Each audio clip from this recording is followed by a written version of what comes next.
पटना चलेंगे। रुपेश हमारे साथ, हमारे सहयोगी जुड़े हुए हैं। रुपेश, पटना का अगर देखा जाए वक्फ बोर्ड के संशोधन को लेकर जो बिल है वहां की राजनीति बहुत गर्म है, लेकिन अगर समाज के एक तबके की बात करें वहां कैसी चर्चा है और आज जुमे की नमाज को लेकर पटना में क्या पुलिस और प्रशासन के इंतजाम है?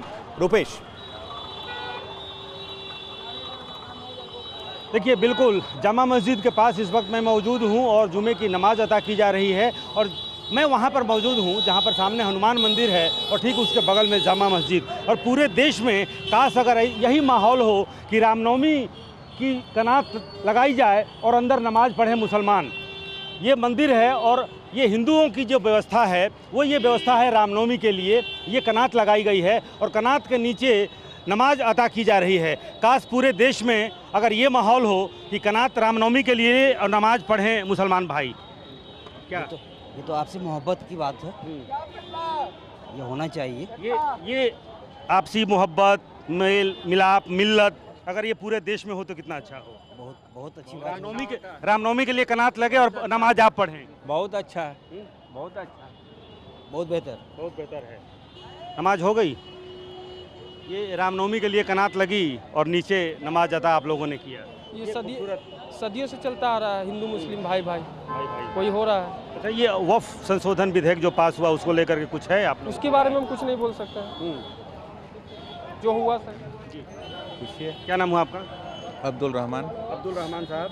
क्या ये वक्फ विधेयक को लेकर के क्या सोचते हैं? क्या राजनीति, बिहार में तो खूब राजनीति हो रही है इसको लेकर। सबसे पहले तो आप ये समझिए कि कौमी एकजहती और जहाँ गंगा जमनी तहजीब का मामला है, जब हम लोग सदियों एक साथ रहते आए हैं, कुछ मुट्ठी भर लोग, दोनों तरफ के लोग हमारे आपसी भाईचारे को ख़त्म करना चाहते हैं और नासमझ दोनों तरफ से है। और कोई भी फैसला ऐसा हो जो मुल्क के हक़ में बेहतर हो। मुल्क के हक़ में फैसला हुआ है?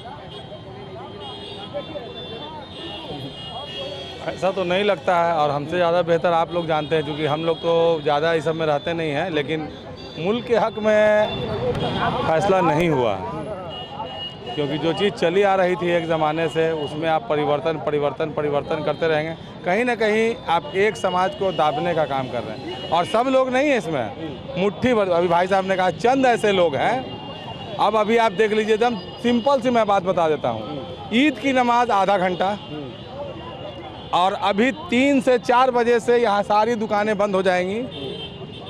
2.5 दिन तक रामनवमी का ये पंडाल लगा हुआ है।